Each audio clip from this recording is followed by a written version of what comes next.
আসসালামু আলাইকুম রহমতুল্লাহি ওবারাকাতুহু। ভারতের সাথে বিএনপির যেই সমঝোতার কথা উঠতেছে, এটার প্রমাণটা আসলে কি বা এর যৌক্তিকতা কতটুকু, আর এটা হওয়ার সম্ভাবনা আসলে কেন এবং কি জন্য ভারতের সাথে আসলে বিএনপির সমঝোতা করার প্রয়োজন, কিছু যৌক্তিক ব্যাখ্যা আপনাদের সামনে উপস্থাপন করার চেষ্টা করব। বাংলাদেশে ভারতের সবচাইতে পছন্দের দল হচ্ছে আওয়ামী লীগ। এটা আপনাদেরকে বোঝানোর জন্য চুক্তির প্রয়োজন নেই। বাংলাদেশের মানুষ এটা মনে করে যে বিএনপি ভারতের আগ্রাসন বিরোধী, আর আওয়ামী লীগ ক্ষমতায় থাকলে ভারত বাংলাদেশে আগ্রাসন বেশি চালায় এবং ভারতের আগ্রাসন বেড়ে যায়। এটা প্রত্যেকটা মানুষেরই ধারণা।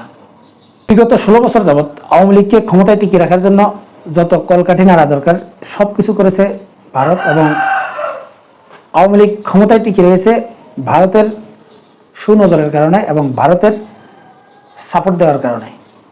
এটা বাংলাদেশের মানুষকে নতুন করে বিশ্বাস করানোর প্রয়োজন নেই।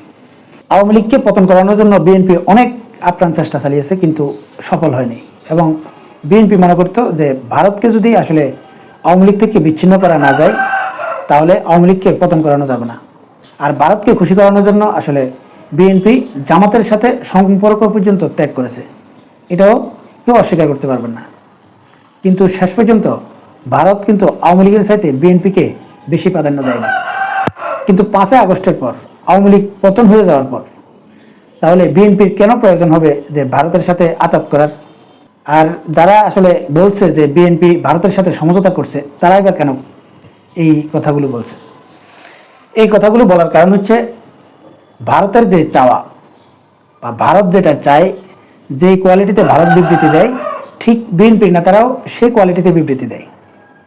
এছাড়াও অনেকগুলো গুঞ্জন শোনা যাচ্ছে যে আওয়ামী লীগ সরকার ক্ষমতায় থাকা অবস্থায়ও বা 2018 সালের নির্বাচনের আগেও ভারতের সাথে সমঝোতা করে ভারতের আশ্বাসে বিএনপি নির্বাচনে গিয়েছিল, এবং বিএনপিকে নাকি 100 আসন দেওয়ার প্রতিশ্রুতিও দিয়েছিল। তাই বিএনপিকে আসলে মানুষ এখন ভারতের দালাল অথবা ভারতের সাথে সমঝোতা করে তারা রাজনীতি করার চেষ্টা করছে বলে অনেকেই বিশ্বাস করছেন, আবার অনেকে বিশ্বাস করছেন না। এখন আমাকে যদি প্রশ্ন করেন যে আসলে কি বিএনপি ভারতের সাথে সমঝোতা করে তারপর রাজনীতি করতে চাইছে বা ভারতকে খুশি করে তারা আগামী নির্বাচনে ক্ষমতায় আসতে চাইছে? আওয়ামী লীগ সরকারের পতনের পর অটোমেটিকলি প্রত্যেক মানুষের ধারণা ছিল যে বিএনপি ক্ষমতায় চলে আসতেছে, এবং এটা আসলে আওয়ামী লীগের লোকেরাও বিশ্বাস করত। কিন্তু সেই ধারণাটা আস্তে আস্তে পাল্টাচ্ছে, এবং মানুষ কিন্তু এখন বিএনপিও ক্ষমতায় যেতে পারে বা জামাতও ক্ষমতায় যেতে পারে এরকম ধারণা তৈরি হচ্ছে। আবার আওয়ামী লীগও ক্ষমতায় যেতে পারে এরকম ধারণাও আওয়ামী লীগের নেতাকর্মীরা করছেন, বা আমরা অনেকেই করছি। কারণ 3টা ভাগে যখন নির্বাচন হবে, যে কোনো কিছু করতে পারে। যেহেতু আওয়ামী লীগের শক্তিশালী একটা ভোট ব্যাংক রয়েছে, এবং বিএনপির ভোট ব্যাংকে যদি 2-3টা ভাগ করে দেওয়া যায়, তাহলে আওয়ামী লীগও ক্ষমতায় আসতে পারে, এরকম সম্ভাবনাও অনেকে দেখছেন। তো এমতো অবস্থায় বিএনপির কেন প্রয়োজন যে ভারতের সাথে সমঝোতা করা? যারা আসলে এরকম সন্দেহ করছেন তাদের যুক্তি হচ্ছে এরকম যে বাংলাদেশের যে মিডিয়াগুলো রয়েছে, এই মিডিয়াগুলো সম্পূর্ণরূপে নিয়ন্ত্রণ করে বা বেশিরভাগ ক্ষেত্রে নিয়ন্ত্রণ করে ভারত।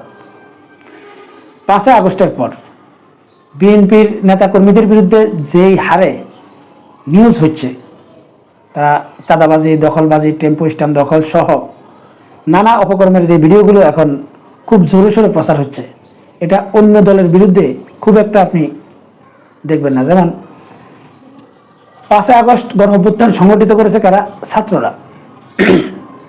কিন্তু ছাত্রদের বিরুদ্ধে কিন্তু এরকম প্রচারণা চালানো হয় না যে এই ছাত্ররা টেম্পো স্ট্যান্ড দখল করেছে, অন্যের মাছ চুরি করছে, অন্যকে কৃষকের গরু চুরি করে ভুরিভোজ করাচ্ছে এবং বিভিন্ন জায়গায় চাঁদাবাজি করছে।